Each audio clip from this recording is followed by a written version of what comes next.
I'm thinking they gotta get me off this thing. I remember the curling all over. Yeah, I had the I same can't experience do- on that one. Yeah.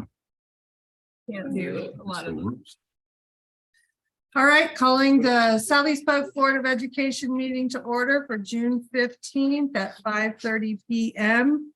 Karen, can I get roll call? Lori, Yes? Rick, Here.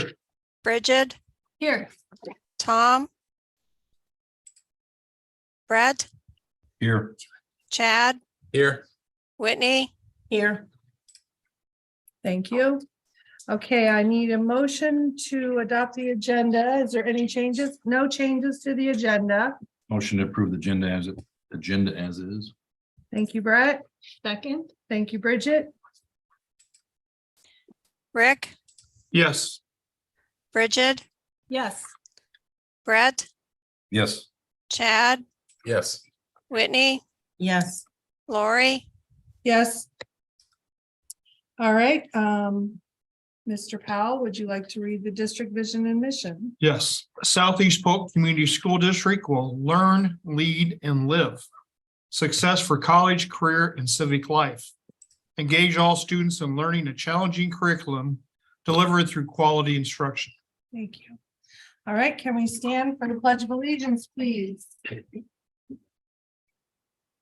I pledge allegiance to the flag of the United States of America and to the republic for which it stands, one nation under God, indivisible, with liberty and justice for all.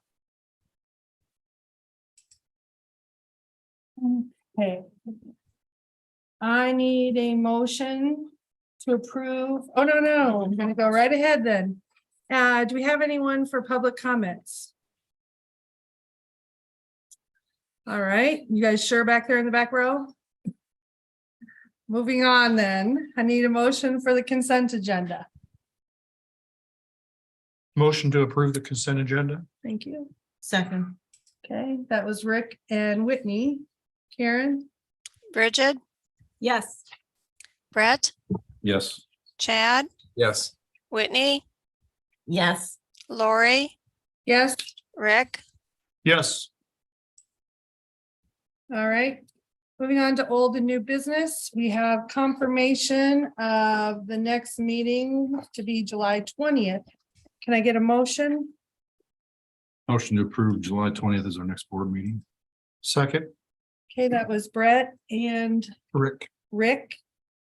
Any discussion on July 20th as a meeting? All right, Karen, go ahead. Brett, Yes. Chad, Yes. Whitney, Yes. Lori, Yes. Rick, Yes, Bridget, Yes. All right, moving on to item B, the 23-24 handbooks. Can I get a motion? I'll move to approve the changes, updates to the 23-24 handbook. second, All right, Bridget and then Rick. Any discussion on that? All right, go ahead, Karen. Chad, Yes. Whitney, Yes. Lori, Yes. Rick, yes, Bridget, Yes. Brett, Yes. Thank you. All right. Next is a public hearing.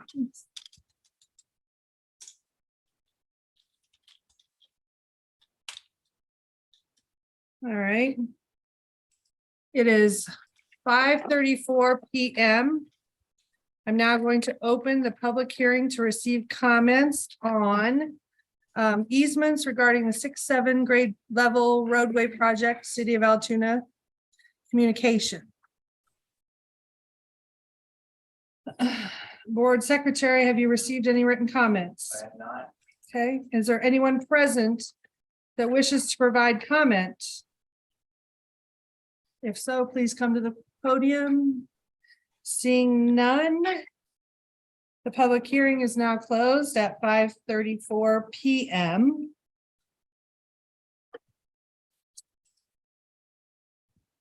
All right, so next.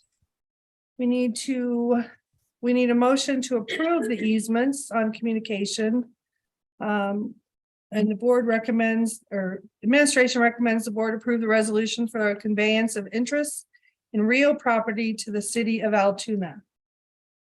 Can I get a motion?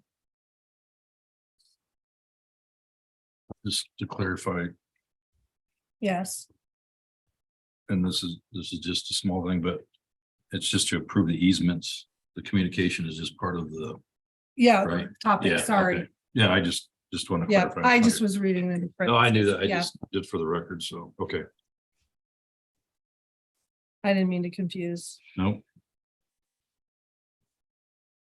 So the motion in C1 is, or the recommendation, administration recommends the board approve the resolution for a conveyance of interest in real property to the city of Altoona. Make a motion that the administration approves the resolution of the conveyance of interest of real property of the city of Altoona. Second. All right, so that was Rick made the motion and Bridget seconded. Any discussion? All right, Karen? Whitney, Yes. Lori, Yes.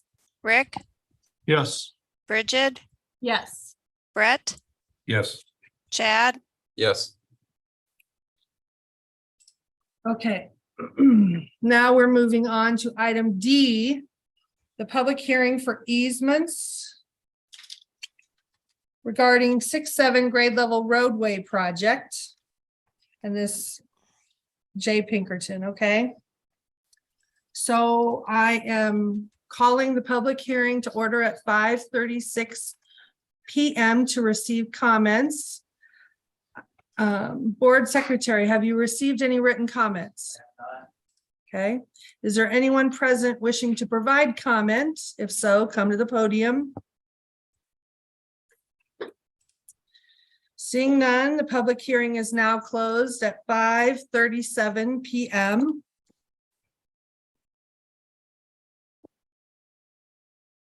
And we are moving to D1 to approve the easements. Motion to approve the resolution for an easement interest in real property for private property owner Jay Pinkerton.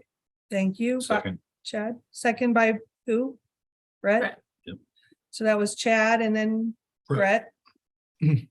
Any comments?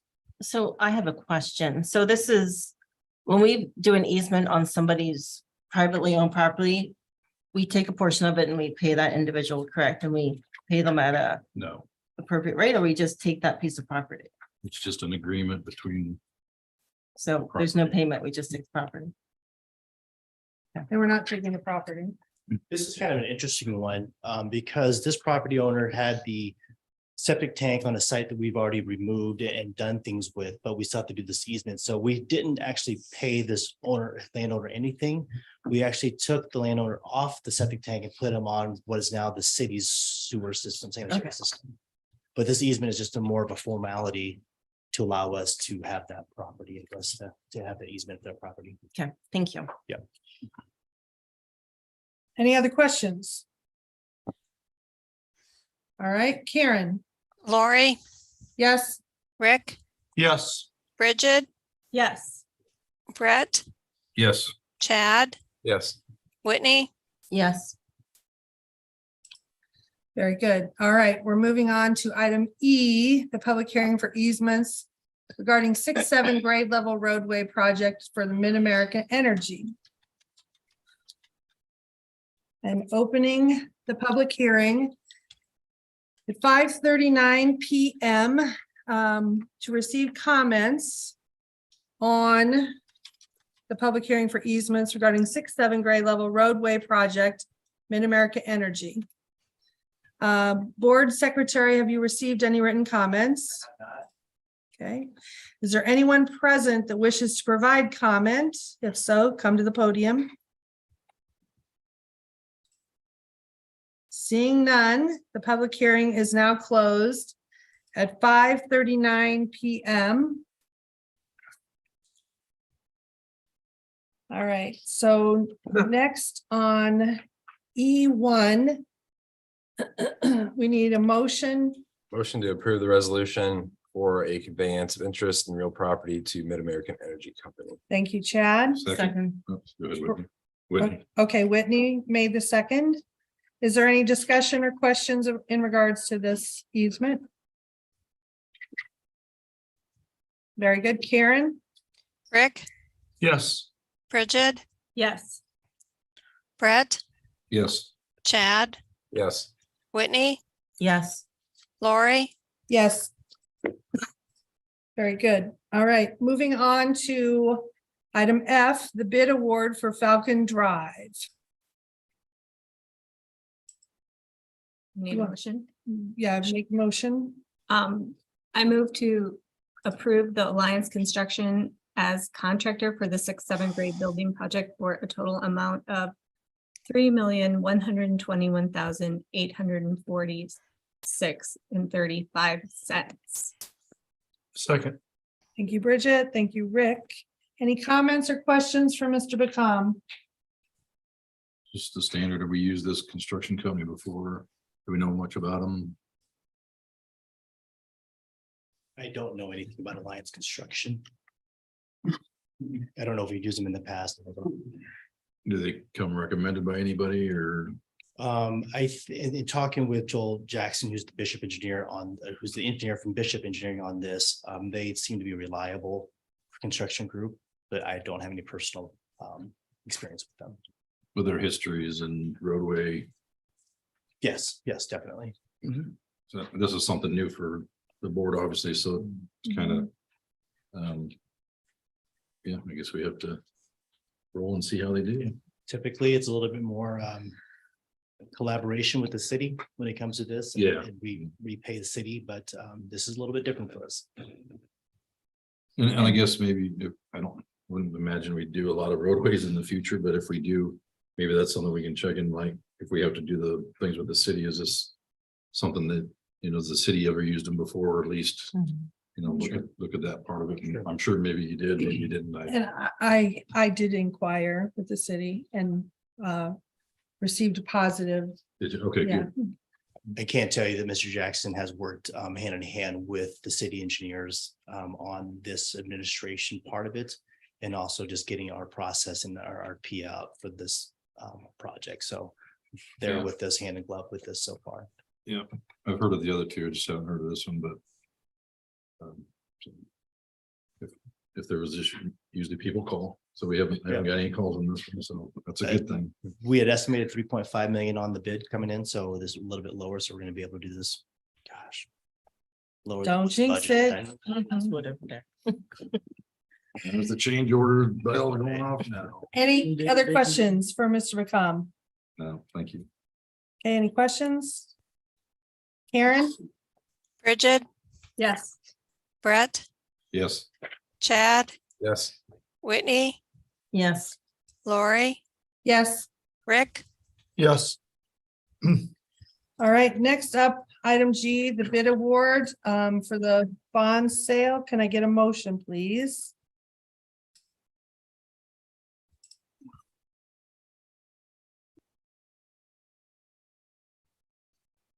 I'll move that we approve the 1 resolution to open bids and 2 resolution to direct the sale of bonds.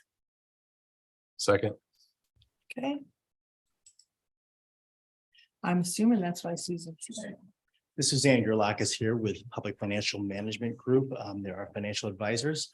We had the bid opening this morning at 10 o'clock a.m. and I'm going to have her explain away how this process works. Good evening. It's been a little while since I've seen Yeah. faces. It's been a little like, but in 2020 was the last time the district sold bonds, so. I work with Kevin on a regular basis, but for those of you I haven't met, it's nice to meet you. Good to be here. We did go to the market. We did a competitive sale. So what that means is we put together, PFM structures the bonds. We help with the credit process. The school district, got their rating affirmed from S&P, right? So you're a AA- rating, which is the AA category, 1 step below the AAA. So that's good news, rating affirmed. That's an upgrade from a prior rating. So we're working toward our next upgrade. We had a lengthy discussion with S&P on what it looks like to get to the AA level. Definitely upward pressure in the rating. And then we package everything together, put an official statement out to all the possible underwriters, and then they submit their bids, and then we take the low bid. The other option is to go and pick one underwriter and then get their best rate with their customers for the day, but we prefer to do a competitive sale. That's PFM's recommendation. Everybody has to submit their best possible bid in the day, and then we now have results. We have results before you versus, well, they did a good job. Versus my opinion, which isn't quite, anyway, I just prefer the competitive sale. So we received 6 bids today. Our goal with the competitive sale is to get at least 3. So that's why there's a couple different versions of the resolutions in there. We received 6 bids from over 35 different banks. And so banks can go together in a selling group called a syndicate. And the winning bidder today, Robert W. Baird, had 28 members in their selling group and their syndicate today. The true interest cost is sort of that aggregated APR. Every individual year of municipal bond has the ability to be priced at a different rate. So that's sort of that aggregated rate. We call it a true interest cost. And that's sort of the overall rate of return for the bonds, 3.81%. So we're definitely not at all-time lows. The district has been very fortunate in the past to hit the market at really low periods in time. But where we are today, the 10-year treasury is at 3.75. So we're not far off that 10-year treasury today. 381 was the low bid from Robert W. Baird. The second place bid came from the Baker Group, who's a relatively new bidder for Iowa. They were just 3 basis points or 0.01%, 0.03% over the winning bid, and the last place bid came in at 3.88%. So the closer those numbers are together, the more competitive they were. They can resubmit. That we do a blind auction, so they can see are they winning or they're not, and they can resubmit to try and win the process. So to have just 3 basis points between the winner and the second place, 3 basis points, the benefit of doing a competitive sale. And then the 7 basis points is how high of demand there was between all the bidders to win today. Pricing, when we look at the municipal bonds are priced to the AAA scale index, MMD index. Today, 55 basis points. It's a little bit wider spread as interest rates start to rise. The credit spread over that AAA scale tends to be broader and just higher. It goes higher as we, the lower the interest rate, the narrower the spreads kind of thing. So last time we were in the market, priced 42 basis points over MMD. Today we priced 55. So that's still really good for where we are in the market today. These were 20-year bonds. The last bonds were a little bit shorter term as well when we did this, the $90 million one. So and these bonds will be paid for by the debt service levy within the 217 tax rate or less as the valuation for the district grows. So any questions for me? Yeah. Just to remind the board, this is the remaining of the $92 million that was authorized back in 2020.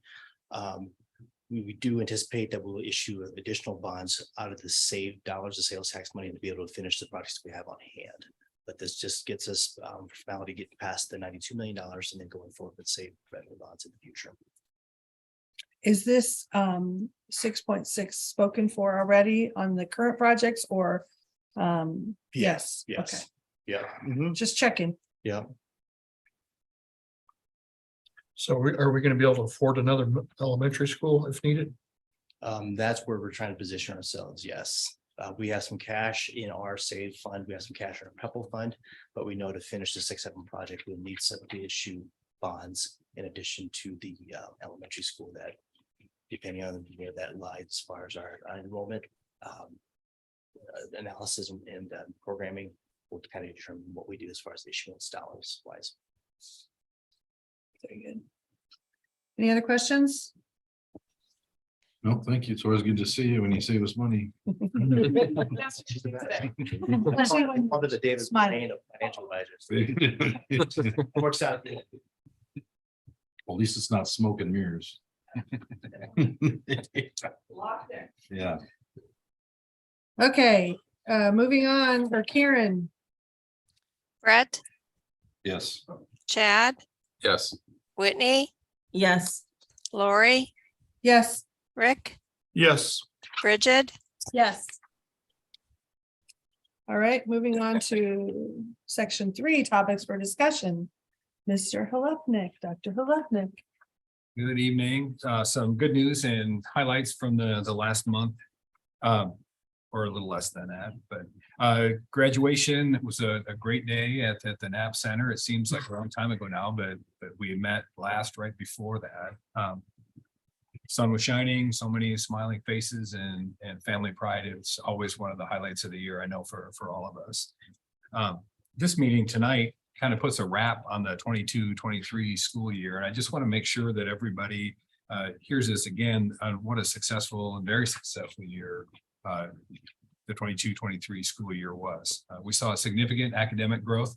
Dr. Latham is going to share some of that information later tonight. I won't steal any of her thunder. We had teachers recognized for their outstanding work in the classroom, in STEM education, as coaches. I think the ultimate honor for our teaching staff is that one of our own was named the Iowa Teacher of the Year.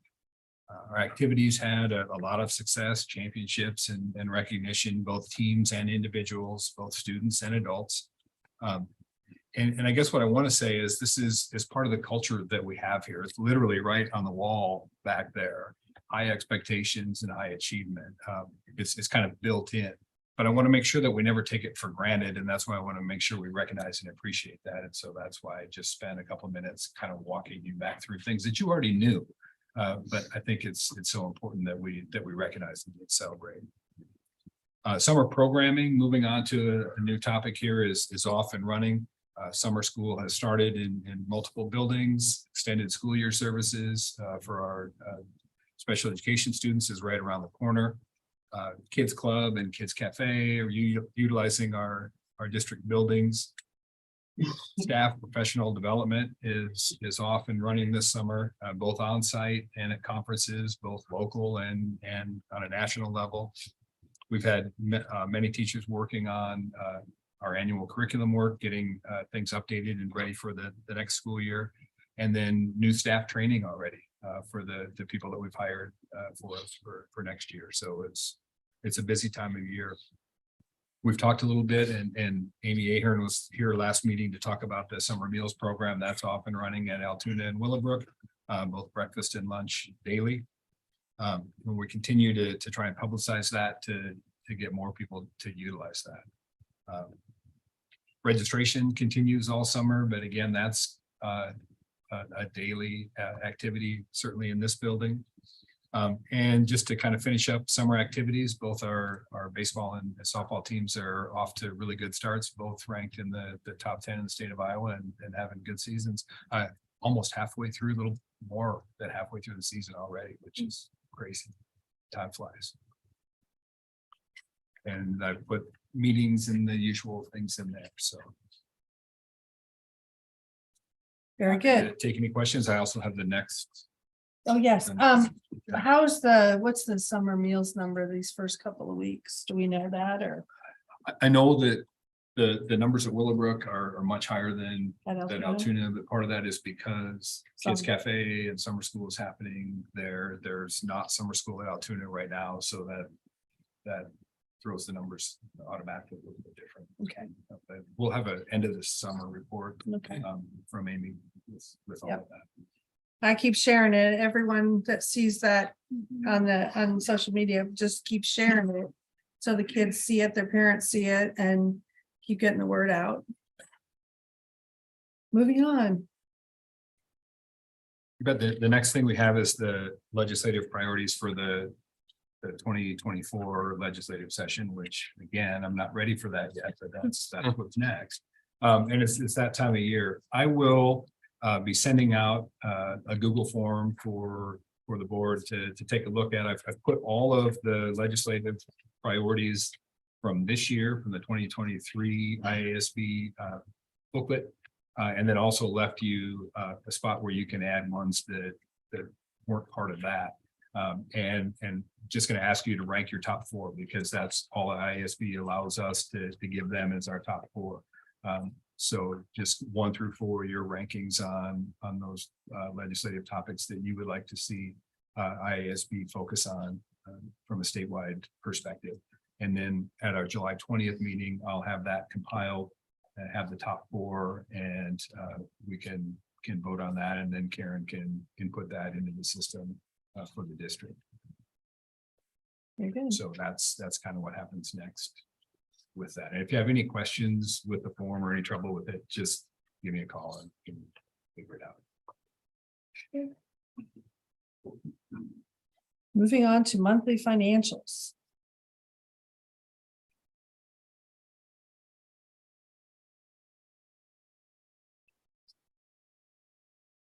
Monthly financials for the month of May. Our general fund revenues are up 4.3%, expenditures up 5.1%. Just a few line items to kind of point out to you. Electricity up 17.4% this year through May. Natural gas up 11%. All these are based on usage, obviously, but also the cost has gone up per unit. Diesel costs up 27% this year. You'll see Medicaid right now is revenues are up 24%. I think we're missing some administrative costs in there. I don't think it should be up that high, but it'll be higher than it was last year. That will offset some of our special education deficit that we always have every year. All fund standpoint, revenues up 4.6%, expenditures up to 10%. Interest revenues, you've heard me harp about this, but just from a number standpoint, $1.9 million this year through May for all funds versus $36,000 last year. Wow. So this definitely is not sustainable money, but money that can be used for one-time things or to supplement other projects or programs for us. The budget to actual now is based on the amended budget that we have that you passed last April for May. Is that right? Just recently passed for May. So that's done and that's what we're going against relative to what last year looks like as far as overall budget to actual. A little bit ahead just because of the interest part on the revenue side. And then from the construction side, a little bit kind of a high ahead to the expenditure side when it comes to all funds. Any questions about that? A couple other things to go through with you briefly. It seems like we just ended the audit process. Guess what? They're back. They came back last week, started their interim process. I know. So that started for 2023. We have a couple of projects going on with technology and human resources in the payroll department here that I wanted to speak to that you may or may not hear about. Our old way of doing orientation is going to be changing. We used to have employees come in here, do 2-3 hours with them to kind of orient them about what stuff as Polk is, their payroll documentation and such. We are going to transform ourselves into some, current modern age technology house. So this would be an onboarding online onboarding system. The employee will have to come in at some point in time to kind of verify driver's license, things like that from a legal standpoint, but that's going to change how we do business a little bit more efficiently here. And also we spend a tremendous amount of time with teachers who aren't on a time clock system, but they submit timesheets for additional things they do for us. We are piloting next month an online timesheet system. So if you hear about that, hopefully they're good things, but this will also help us out from a business standpoint to make that a little bit more efficient so that we have lost timesheets here and there. We kind of know where things are at. Just wanted to share that with you just in case you hear that from the field. What is the name of the system? Laserfish is the product we're using. It's a records management system, but it also is a tool system to be able to do those types of forms and approval levels within those forms. It's a good program. Mhm. We use it. Well, I used to use it at my past employer. Gotcha. So, it's good. So on the time clock thing though, we kind of. Time clock or time sheet? Time sheet, time clock, whatever you want to call it. I get it can be abused, but it seems like, we keep track of people when they come to work and when they leave. But wouldn't it be fair to say that we know when these people are supposed to be there? And we should only keep track of when they're gone? I mean, the payroll doesn't really change. Because somebody. So Yeah, You missed something. So the new online time card, if you will, is for certified staff. So certified teachers don't punch in and punch out. But when they do an extra planning period a substitute for a class during the planning period, there's no other way to get that to our system other than a paper time sheet right now. I thought you were going to. No, Program that No. made them punch in. and no punch other way out. to get that to instead of a paper timesheet right now. So that paper timesheet gets filled out by I was gonna say I'm listening to this, sorry. An employee that goes to the principal for signature, comes to our office, Dr. Latham approves that, and then go. So instead of trying to trace that paperwork and trace it all the way around, The Okay. tracing is going to be done within an online. So anything above their contracted hours Correct. is made, okay. Correct. That makes sense. 'Cause I thought, man, that's gonna be, that's just, Yeah, but I agree with I- you. We know yeah. when employees should be to work and when they yeah, shouldn't. I mean, you know, if they're not there, their boss is gonna say, hey, where are you at? Hopefully. I mean, Hopefully. but yeah, you gotta keep track of when they're gone, of course, because that's Yes. approved time. So, okay, that makes more sense. So, Roundabout. no, I'm that's not a just- roundabout. Being funny. No, I know you're being funny, but no, that was a legitimate question. I don't know, maybe. I That, was that makes wondering- sense on an HR standpoint. Yeah, I Yeah. just thought maybe, We track of but vacations. it doesn't actually 4 lane. I meant he had said it was outside activity, other additionals right at the beginning, but I think that got missed when he. Did I miss introduced that it. like the hit Yeah, that basketball just at coach? the beginning. No, it wasn't about that. No. in your reelection? Was that? Did you win that? Yeah. No, okay. Okay, anything else, with Mr. McCom? No. All right, next is the photography contract.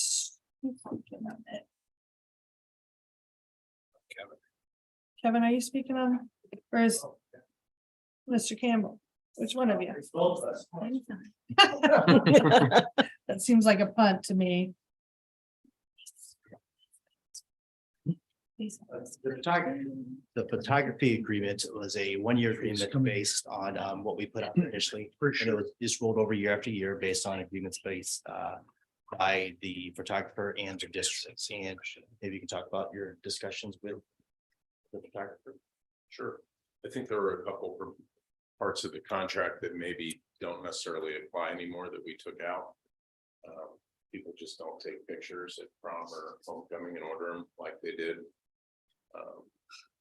20 years ago. They have photo booth stations. They use their own cameras. So we chose to omit that from the contract.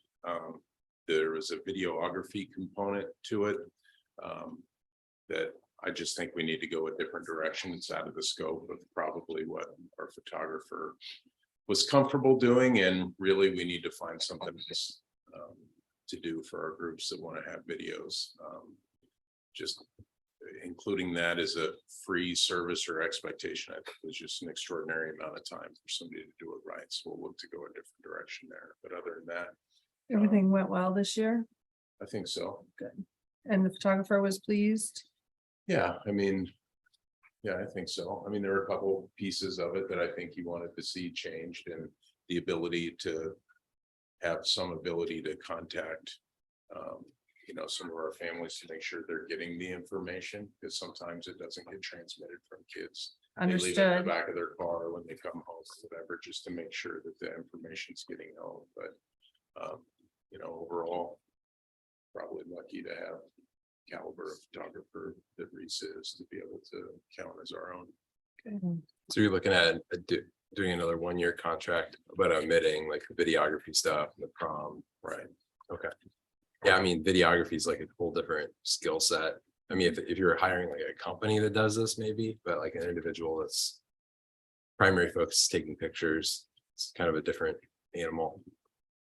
Correct. So basically prom or homecoming won't have photos, correct?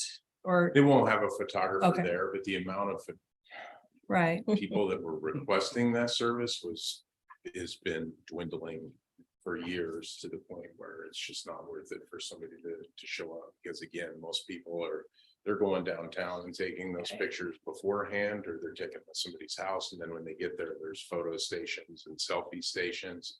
The landscape has just changed and showing up to those events. understood. It is going to bid, or we just renewed. No, I'm requesting to renew it. It'll come back next meeting for board approval. Is there a reason we're not going out to bid though? I mean, and I don't have an issue with it. I mean, I think he's a great photographer. I know in the past, we kind of went through this before, we've always had people want to at least bid. And I know we're the same case with where we're at now. I think it is only fair that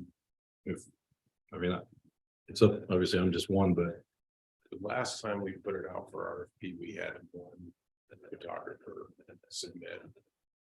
and I get that. I mean, I know we've in the time that I've been on the board, we went back and forth, we renewed and then we put it out. I just think, because the questions have come up before, when we least expected is like, when was the bid?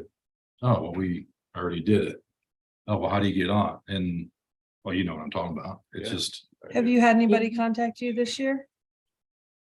I mean, if I sit here and tell you no, let's make go through my email and maybe there has, Well, I agree, like for transparency purposes, maybe we should open it up, even if we think we're only gonna have the current person bid. sure. because I'm good with where we're at. I think he's going a good direction and I don't want to make it sound like I'm not, but I think where we were before, and that's kind of where we are today, without getting into details.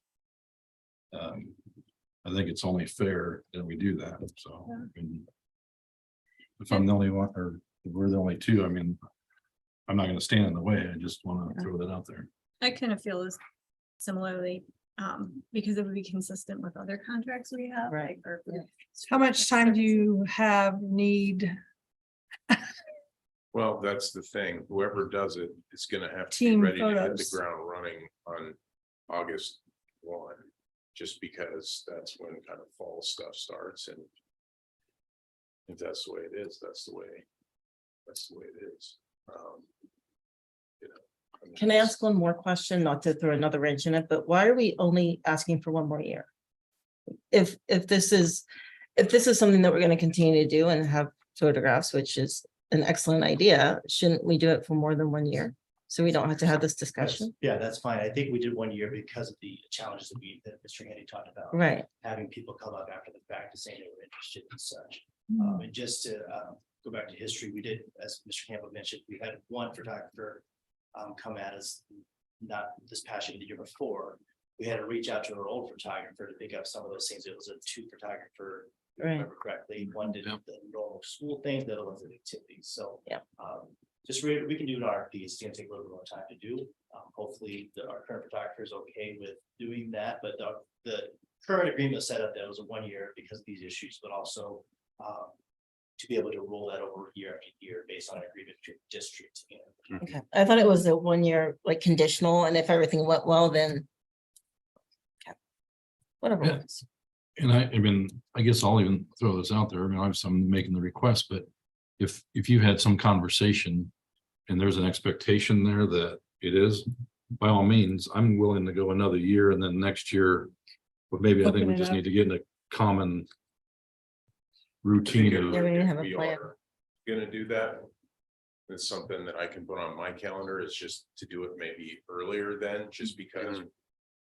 yeah, Like if we in get April into or May? July and people don't know and try to make arrangements, you can get into scramble mode on trying to make sure you. no, and Yeah. I'm good with it. I mean, I don't want to sound like the negative naysayer here, but I understand. what you're coming saying. from the past, but if there is an expectation that someone, I'm not saying you got into an agreement, I'm just saying if the conversation led that, the person to believe that we're just gonna extend it, I'm willing to go another year, but we just need to make sure that we probably do something next year and Then in the future, we have transparency. Yeah. whether you do it 2 years, 1 year, I mean, I like who we have.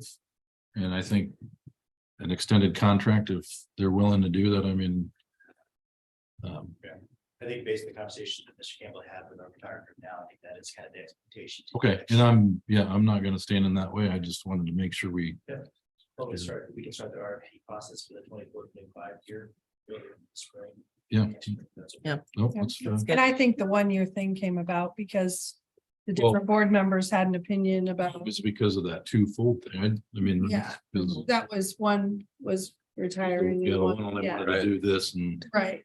That was just Yep. the situation of where they're flexible with everybody, but But I would say if there've been no significant issues, then. And last time we had one person bid, why not give it another year? I mean, we have bread contracts that get extended year after year. I mean, well, we vote on them. we do, They but get, they go up. I'm not saying we don't vote. Yeah. We're gonna still vote on this, right? Yeah, This contract? at the next meeting, Okay, so. yeah. Okay. Yeah. Well, I just don't want anybody to go in and now because I brought this up, that they're gonna vote no. I think we need to tell him now if he needs to go. That's why I'm saying just, I'm willing to, You have not had any issues with the current photographer, is that correct? That's my understanding as well, so. Okay, thank you.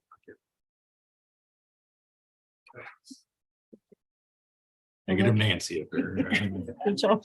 I don't mean to offend any Nancy's listening. Okay, Dr. Latham, we're gonna go over some data. Yes, we are. Good evening, board. Good evening. Good evening.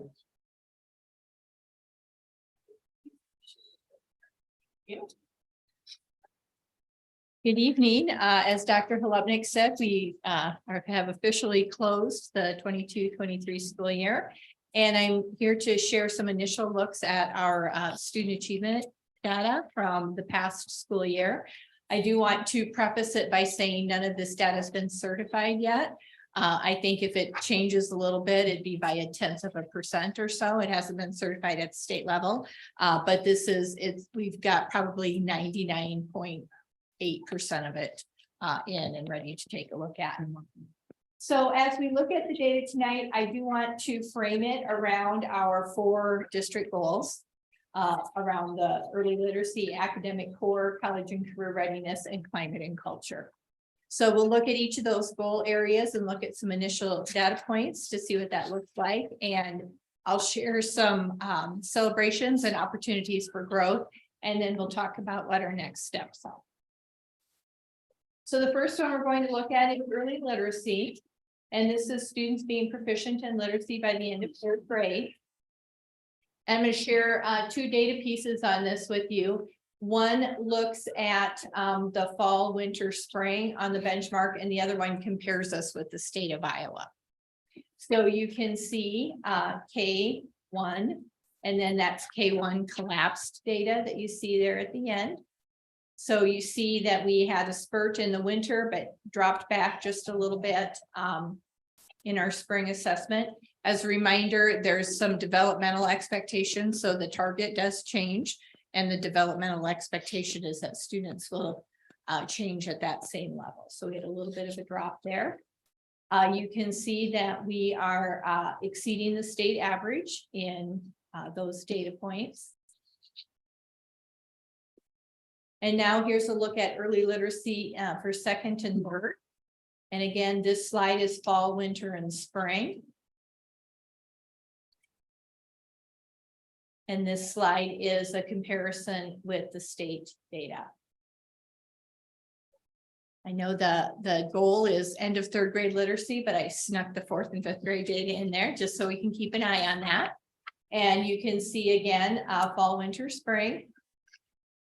And then the collapsed data for 4th and 5th. And there are our state comparisons as well.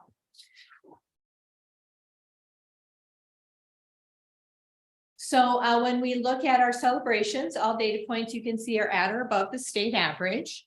5 of the 6th grade levels made growth from fall to spring. So we saw growth there. The number of students, and this data you wouldn't have seen in the slides, but we look at students who are on benchmark, who are at risk and persistently at risk. And so the number of students who were in the at-risk category decreased by 8%. So that's an indicator that we keep an eye on.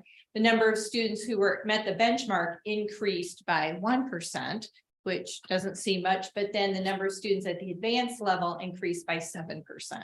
So we had 8% moving from one category up, and then 8% who went proficient or advanced. So those are some indicators underneath the data. Opportunities as we move forward. We have been studying a lot about structured literacy and what that looks like at the foundational level for our students. And we have some good structures in place for that, but have an opportunity to intensify that. So Carrie Bernstein, our literacy coordinator, has been working with the reading specialists, and we will be rolling out some more tightly aligned efforts next year as we continue to support early literacy. We are going to review the scope and sequence and pacing at some grade levels, specifically 2nd grade. We're wondering when that data comes in high, if maybe we need to accelerate some of that pacing at the beginning of the year and get more into the depth of second grade a little bit sooner. So we're going to take a look at that. And then what we learned this year, and we've shared this before, that if we align what's happening in core with what's happening in interventions, with what's happening in special ed, what's happening with the English learner teachers, that we have greater success. So we're going to continue to support that alignment as we move forward. The second goal is academic core. And the data point that we use from the district perspective on this are the ISASC or the state of Iowa summative assessment that we give every spring. So again, the first slide for each of these will show comparing last year to this year. And the second slide will be cohort.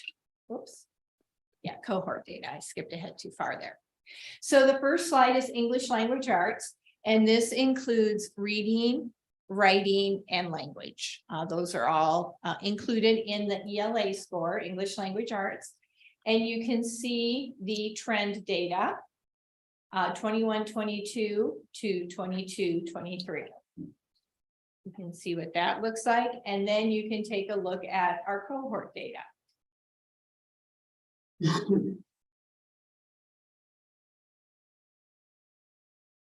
Our math data, and I try not to editorialize until we get to the celebrations, but we improved at every single grade Yeah, level. looks good. Yeah, so that's pretty exciting to look at.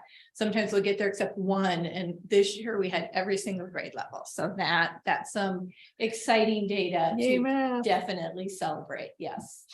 And then there is our cohort data.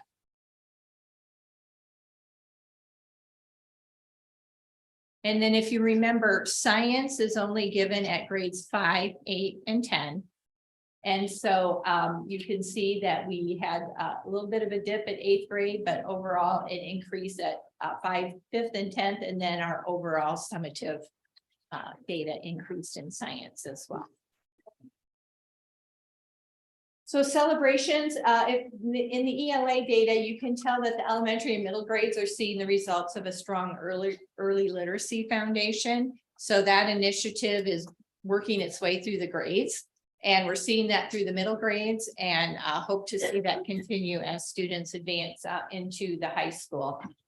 One thing I wanted to share, and this wasn't in the data, but the writing is scored on a rubric, and there's 4 categories. And the rubric goes from 1 to 5. Actually, I think it's 0 to 5, either 1 to 5 or 0 to 5. And the first year we gave this assessment in 2019, we didn't have any 5s.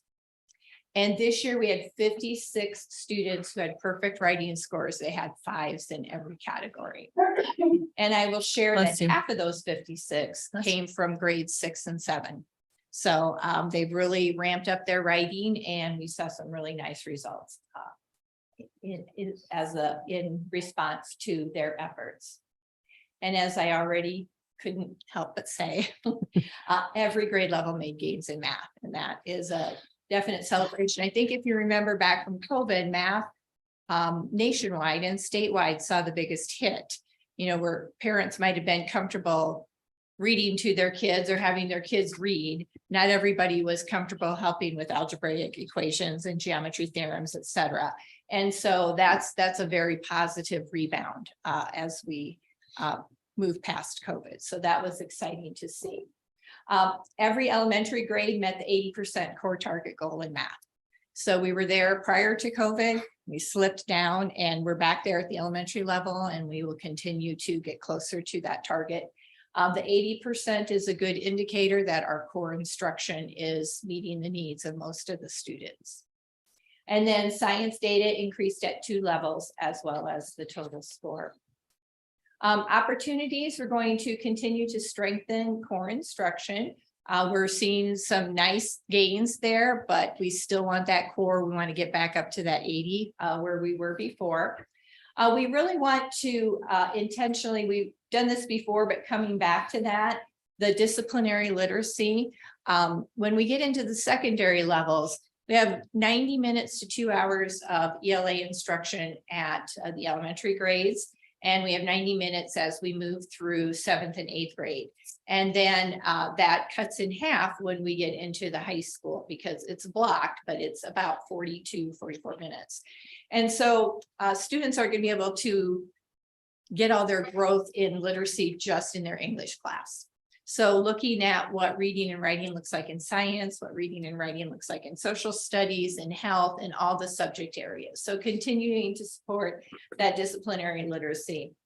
When I talk to teachers and I talk to students about some of the struggles, especially like in science and some of those classes, and they indicate that vocabulary is one of the biggest barriers for ELA growth. So we've been working with morphology, which is a fancy way of saying Greek and Latin roots. So if we know astro means of the stars, then we can do astronaut, astronomy, astrology, all those types of things. So working on those Greek and Latin roots that will support vocabulary in the subject areas. We'll be limited here because we don't have all of the data yet, but the third one is college and career readiness. And the data points that we look at from the district perspective are the graduation rate and the post-secondary readiness composite. And you can see the bullets underneath that are the post-secondary readiness data points that go into the composite. And we don't have those yet, and we'll probably have those in the fall. But we can celebrate our graduation rate bumping back up again. So in 2021, the 4-year cohort was 93.86, and this year that rose to 95.53. So we saw another bump there, as well as the 5-year cohort graduation rate increased as well. So we'll have more data points to look at for college and career readiness, but the first one that we have is very promising. So we'll continue to examine that. Can I ask you a quick question about the data points? Sure. So with the ACT and the SAT, I know a lot of secondary schools are starting to not require that. Right. Are we still going to, I know we're still going to offer, but is that going to be as good of a data point that we can use? Yeah, and that's a good point because the ACT and SAT are not required and they cost money. And those are things that we're looking at. Those data points come from the Future Ready Iowa. So that's what the state is indicating. Right. But I think there's conversations to look at beyond the ACT and SAT for those data points. Okay. Because of that very reason that you shared. And the colleges aren't requiring that anymore. So Right. Yeah. So we'll continue to look at that, but we have other data points that we look at internally that drive that conversation. Okay. The last one that we'll look at is climate and culture. And we typically look at our conditions for learning data and our attendance data. I never know whether to put attendance data in college and career readiness or climate and culture. It's in climate and culture. Next year, you might see it in college and career readiness. We'll see, because they impact both of those areas. And when I first prepared this slide, I thought, well, we don't have our conditions for learning data. And I was getting ready to submit it to Karen. And then that morning, the conditions for learning data came out. So I quick put it together and we can take a look. This is a very initial look. This is the conditions of learning for grades 3 through 5. The green bar is last year and the orange bar is this year. And nearly everyone who looks at this looks at emotional safety and goes like that. But I do want to put some context around that. The conditions for learning data is best interpreted from a big picture lens. It is scored in a rather unique way. You could have 4 questions very positive and 1 not, and it doesn't score you as positive for that construct. So I do want to share that emotional safety is 9 percentage points higher than last year, and we're 16 percentage points higher than the state average. So it's something that we will always continue to work on, but I just wanted to put that context there for you to take a look at that. So the conditions for learning, do we get that from the surveys that go out and that the students can Yes. optionally? So it's an optional survey though, right? No, it's required, but parents may opt out if they choose. Okay, so with that, what is the percentage of of parents and families who partake in that study? Are we getting a good data set? Yeah, I know that some schools had 100%, a lot of them were in the 90s. So I haven't pulled all of that data, but it gives you how many students participated. And is there anything coming up? And I can't remember all the laws, but is there anything coming up that makes this not such a good place to get information from? Is this survey going to be mandatory next year? Yeah, yes, and it's mandated from the state. Okay, So I believe in the legislation around surveys does not include those that are required by the federal and state laws. Yeah. This is from state of Iowa. We don't get a choice. well, it's the state of Iowa that's making the laws. So I didn't know if they could like, Push and pull months. Yeah. right. Yeah. So, There's some intricacies with it, but again. I was just curious to see, Yeah, you no, know, that's a good where everything question. was coming from, Yeah. so. We have to have at least 50% of our students take it in order to have a valid score. Okay. So sometimes when we look at the percentage, I can get the data on those who opted out. It's usually been it's usually under 10 families. But what we see is like if a student is absent and we have 80% of our kids, we don't usually make it up with them because we just get the information on the day that we took it. It's not like ISAS where we have to have 95% participation. Did you just say that you can get the data from the students who opt out of it? No, we Oh, get you the can't- we get the data on who does opt out of Okay. it, but we don't get data. from Gotcha. them, just that they opted out. Thank you. Yes. There's a form that they fill out Yeah. and submit. Yep. Secondary level, again, we see growth there, but it looks different at the secondary than it does at the elementary. We know secondary students have different needs than our elementary students. And one trend that we pay attention to is that the larger the building, usually the lower the scores. So starting to create those smaller learning groups and advisory groups where you can feel safe and feel like your voice can be heard. But we did see growth in that area. So that was encouraging. And this is 6 through 12. Is this behavior the same all over the state? Like we're in 6th grade and up, they have different needs and Yes. this, Yeah, it mirrors what it looks like at the state as well. Yes. kind of curious if they would ever change the questions. Well, and the other thing is that, and I don't know if this is something to just consider. 3rd through 5th grade, the assessment is read to them Mhm. and then they mark their answers. In secondary level, you may read it to them. Most of them prefer to read it on their own. So do you remember the conditions for learning? Did you read it on your own and respond? Yeah. And so some people take that very seriously and others just, go through it and mark it. So, Okay. yeah. So I don't know if it makes any difference to have it read and have students mark it, but that might be something that we can talk about in the future. I don't think a high school junior will accept it being read to them. They'd be done with it by the time we were reading the first one. Yeah. When we look at it, it's data, we pay attention to it, but that's not the only data point that we look at in regards to what our culture and climate looks at. Okay, So, thank you. so school attendance is one that we do look at carefully, and this will be an area that we continue to focus on as we move forward. Southeast Polk, as well as schools around the state, saw a huge jump or decline in attendance through COVID.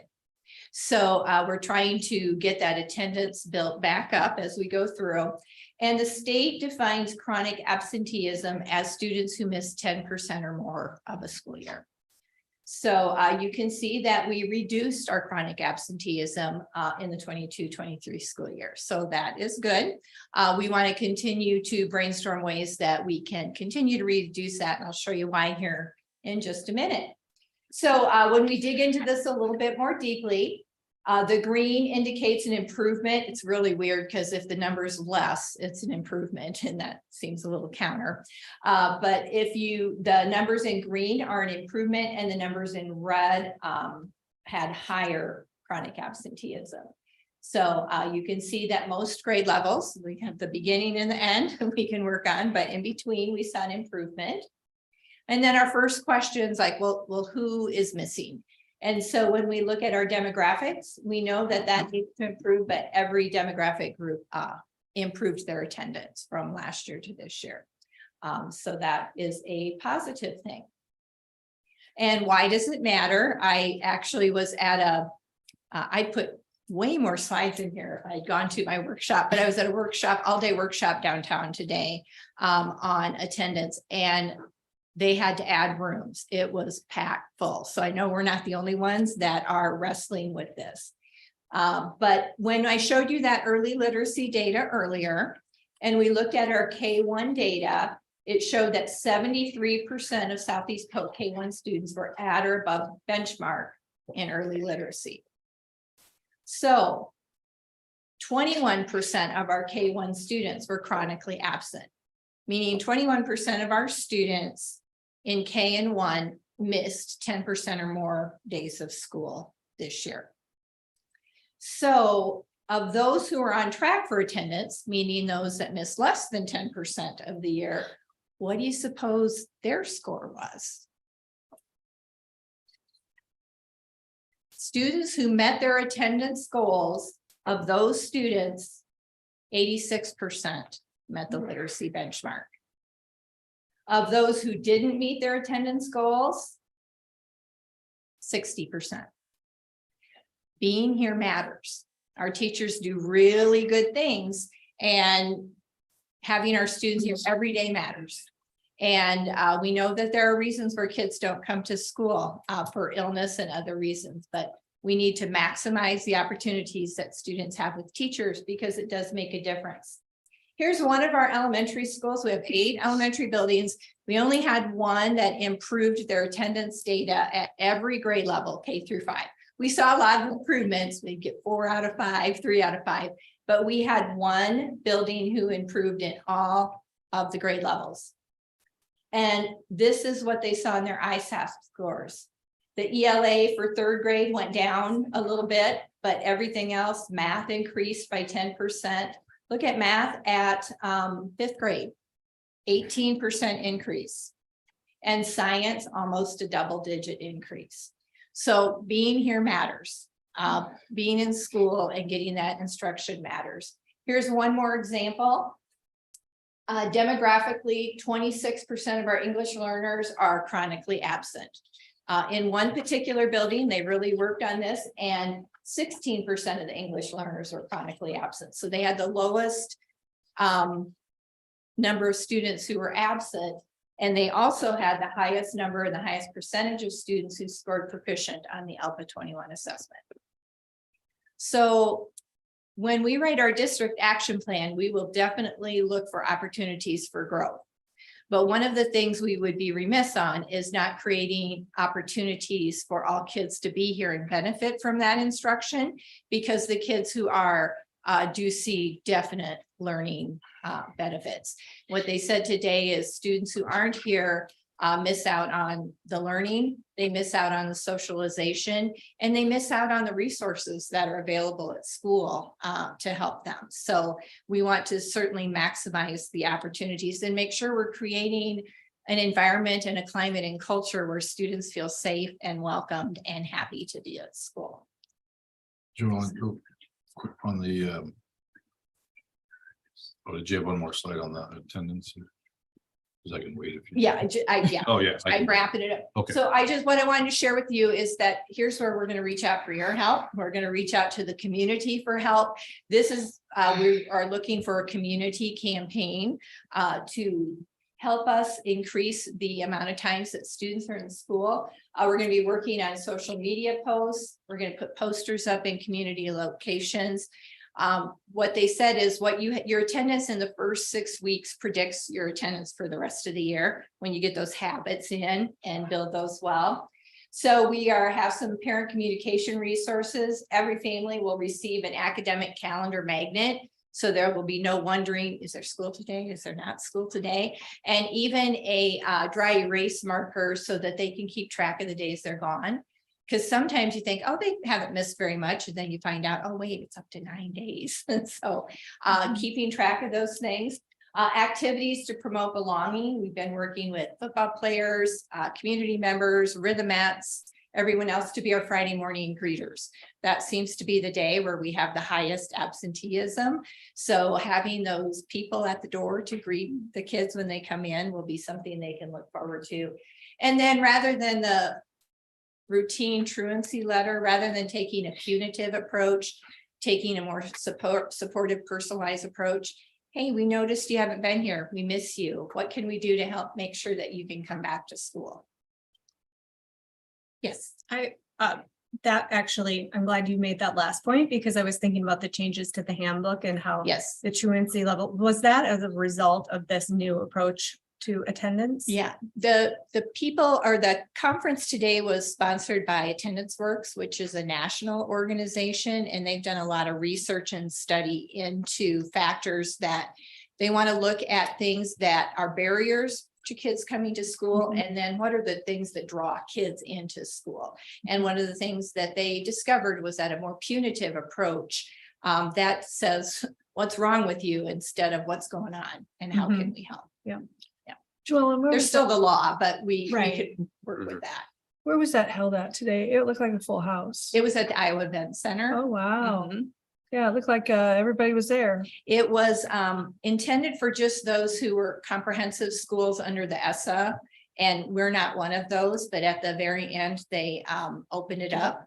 And we just wiggled our way in there. So, so it was a great opportunity to be there. As a matter of fact, I shared with the person who is presenting this data right here.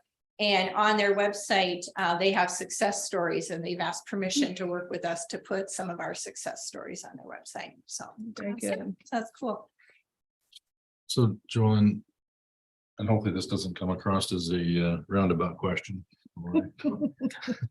I love roundabouts, by the way. Go ahead. It's inside joke. man. Yeah, You I must have know. missed that meeting. No, I know. Anyway, so when I agree with your statement on the COVID obviously has having an impact because obviously nobody wanted to come to school and it was hard to get them back in there. Remind me, was COVID 2021 or 1920? 1920 is when we closed to Okay. COVID. And so we didn't see much attendance change in that year because we closed when COVID hit. Where we saw the big hit was the following year, Yeah. 2021. And that was, so my question is that year prior or before, prior to COVID, do we know what off the top of your head, do you kind of know what it was? I don't know what it was, but I am putting that data set together. That's one of the data sets they shared today is comparing 2018, 2019 Okay. to 2020, 2021 and 21, 22. Because obviously you only have 2 years here, but I think you Right. can see that Yes, it's starting to better itself, even though looks like it's a decline, it's a betterment, but. Yeah. So I guess before COVID,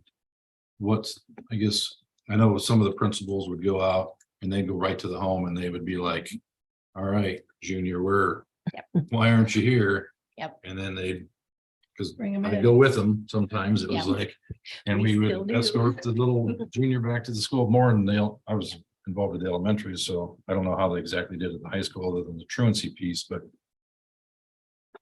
Are we planning on getting back to that kind of a style? Because I know we haven't been able to because we didn't want to go to people's homes. Right. It was kind of, so I think, because that to me has a pretty good impact on when that principal would sit down with that parent right. and say, here's the reasons why we need, because parents obviously, sometimes they have different attitudes about education where they don't have transportation or they just, Mhm. everybody has different lifestyles. So I think it's important to have that one-on-one and I'm glad to see that there's other things, just friendly reminders and that welcoming at schools is important too, so. And that was interesting, he presented today, but Yeah. that's one of the things they said was getting back to not only our practices from prior to COVID, but our mindsets towards attendance and the importance of it. And some of the practices that we did in that time. And I get that there are people that are you know, they don't want to send their kids to school and have them get sick, and there's kids who are immune challenged. But there's also, you know, we didn't go to school when COVID shut down and we're okay. Well, nobody went to school there. So now if you're not coming to school, your peers are. And so that discrepancy and that gap will continue to go. Yeah, it's so easy not to go. Yeah. You know, parent, I remember a few kids that would just say, well, you know, why aren't you in school? And they're just like, well, I missed the bus, so it was no big, I didn't Yeah. get there. Well, and mom was like, just stay, or dad, whatever, you know, you don't want to, but it's just like, yeah, having that one contact of going there and knocking on the door, like, all right, let's go. Yeah. You know, between the principals and counselors, that's. Yeah. Some of the parents are like, yep, go get them, because they were trying to get. Yeah, them or there. you can't. I remember going to a house where the parent actually called, I think it was grandma, and she's like, they won't get out of bed for me, you know, and the principal went down there and like, come on. And as soon as they saw the principal, they were like, Yeah. they were- And they don't really come back. So that's kind of a good thing too. So there's there's mental health things, there's transportation, you know, so what we want to do is remove as many barriers as we can, and then make sure that our environment draws kids back and draws kids in. But they did talk a lot about, it's about partnerships with families and partnerships with the community to make this happen. So, yeah, so I think we'll have a lot of resources and tools, and this will be a big focus of ours next year. We will continue to tighten our academic work, but I'm not really wanting to make huge shifts in that until we get more kids in school. You know, if we're in the 70s and we've got 23% of our kids not attending regularly, then we need to get more kids there and determine what the impact of that teaching is. One more quick one just made me think about it. So I'll probably be wrong on this, but is it like 15 absence that kind of triggered the truancy piece? Yeah. Okay.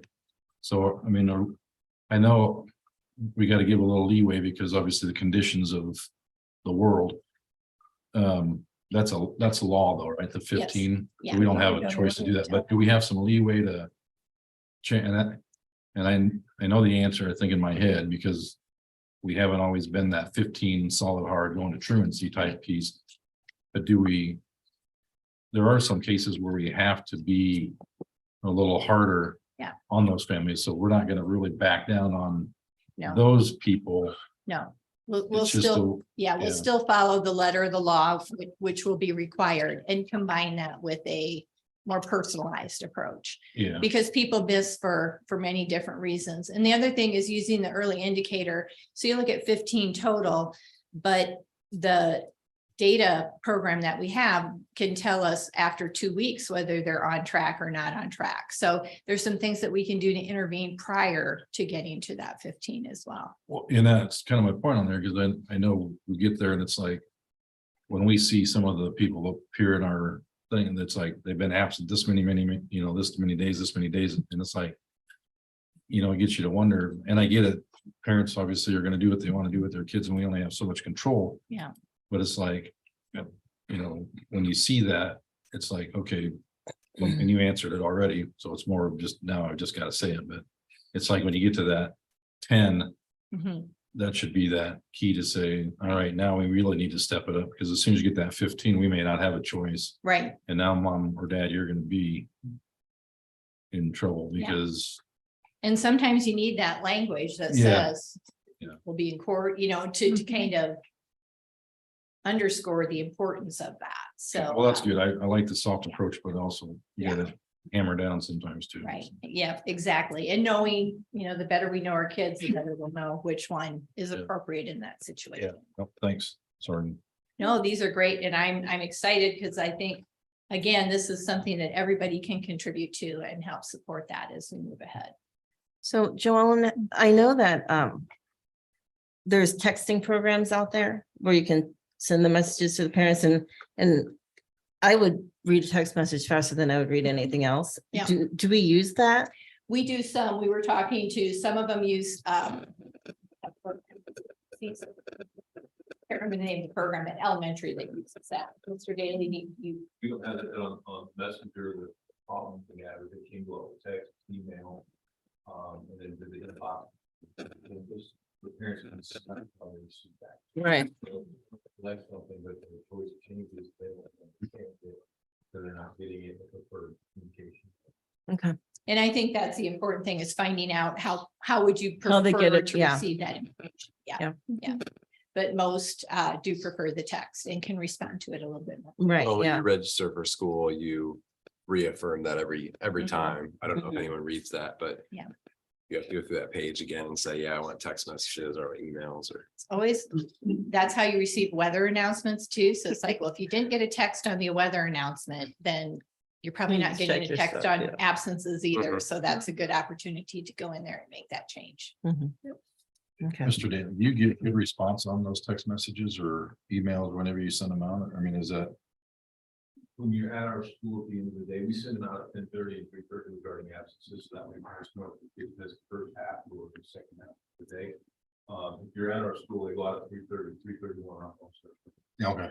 Like Billy said, he was in class, what do you mean? So, I would say the responses we get, the kids that they may have showed up late or working with somebody else and parent or teacher got to change the attendance. But for the kids that truly weren't there, we don't always hear. I know when I got them, it triggered me like, what the heck? Where I called him. I shouldn't say him. Yes, but it was him. Why weren't you in class today? Oh, it's a mistake. It's a mistake. It better be. Yeah, yeah. And we feel bad because we laugh at parents like you, but. Yeah, well, you can laugh at me. There's a lot of, well, the high school, at least I know there's a lot of like false flags that come out. Like Oh, I yeah. get a lot of notifications that Sure. one of my kids is not in class, and then I find out they were getting help from a teacher, or they had a band lesson or whatever. Right. But I mean, in general, it's nice to know like as soon as possible that they're not where they're expected to Exactly. be. And can parents respond to those text messages or is it just a phone call? It's So there's no one manning that? Tells you need to call the school. It comes out about like the same as the snow days. It's Yeah, I Like just, no with reply. some text messaging now, you can respond and there'll be Oh, a conversation back and forth. So Okay, I'm gonna I didn't know put if we got there. everything back on topic. Okay. Okay. let's We just- keep going. yes, Okay. please. So celebrations, the conditions for learning, the composite score improved by 6%. So that was good. Improvement was seen. There are 10 constructs that are measured and we saw improvement in 8 of the 10. We improved attendance at 11 of the 13 grade levels, and we improved attendance for all demographic groups. Opportunities, we want to continue to focus on relationships and safety. They're all interwoven. If you feel like you have strong relationships and you feel safe at school, you'll come to school. And then those relationships flourish. If you don't come to school, then you don't have that opportunity to build those relationships. So those things really do work hand in hand. We are going to be launching a community campaign to support school attendance. And when I went there today, there was a role for superintendent, role for principals, role for board members. So we'll be looking at that on how board members can help support that. And then Amy Anderson, our at-risk coordinator, took a group of counselors to a training this year on trauma-informed instruction. It was over a period of several days. And then the high school instructional coaches and I did a book study on confronting the crisis of attendance and engagement. And the responses to both of those were pretty much the same. So we're working on putting together a framework that addresses student engagement as well as trauma-informed instruction to better support that climate that will draw kids to school and help them be successful. So that's something that we are working on for next year. So I'll wrap it up here. I'm going to go back to our 4 goals.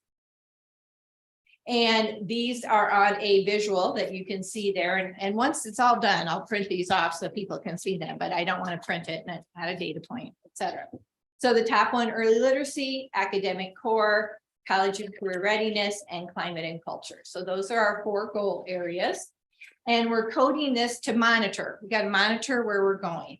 So if we dropped 5% or more red, you can see the key. If we dropped 1 to 4%, there was no change, orange. If we increased 1 to 4% green, blue 5% or 5% or more.